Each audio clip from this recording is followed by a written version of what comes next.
In this chapter, we looked at a lot of the tools that we need to look at the data in our files. So let's have a little project here. Open up the file, IceRink example file.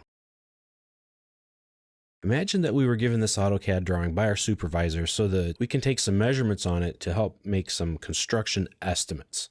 Now, AutoCAD can be used for more than just drawing, and this is one great example.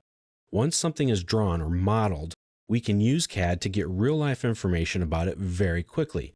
And we can also use some calculations with that. So we need to know the area of the ice rinks. So let's open up the control panel, because remember, the boss said he needed this right away. So we need to do this very quickly. So what we're going to do is select this outer object, and we're in luck because it happens to be a closed polyline. You can see that here in our quick properties. It tells us it's a polyline, and if I go to the properties palette even, it tells me that it is a closed polyline. I'm going to turn that off. Make sure we've selected everything. We only have one object selected. Great. We have the information that we need right here. So we need to know the area, and it's right here.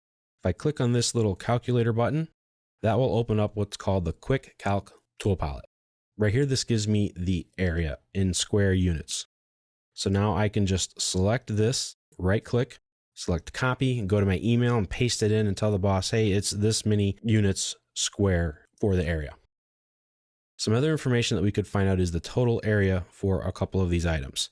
These are hatch objects. So if I select this hatch object, my properties palette will give me the bit of information about that hatch.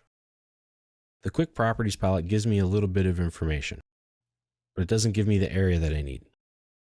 I'm going to close that. I'm going to select this other hatch pattern. Now I have two hatch objects selected.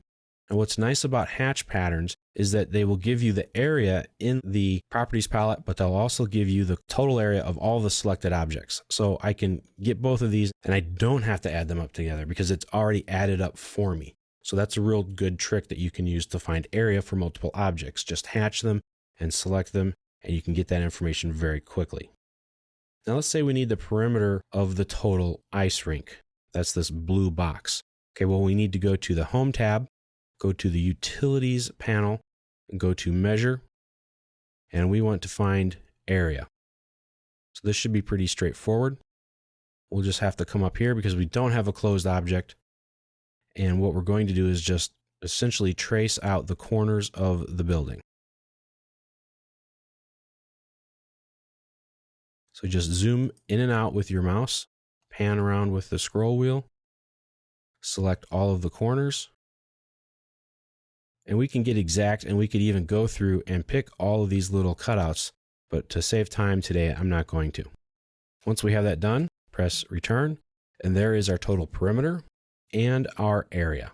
Very useful. Now that we have our information collected, we need to clean up this drawing a little bit because we're going to email it to a client.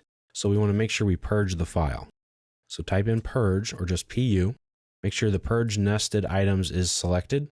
Make sure you're on the items that you can purge and click purge all. Click yes here that we do want to purge all items. And then click on the close. There we go. This file has been cleaned up. So now we're going to send it out. And that's our chapter project. Very simple. We gathered some information, we cleaned up the drawing, and we saw some different tools that we can use to gather the data that we need from our CAD files.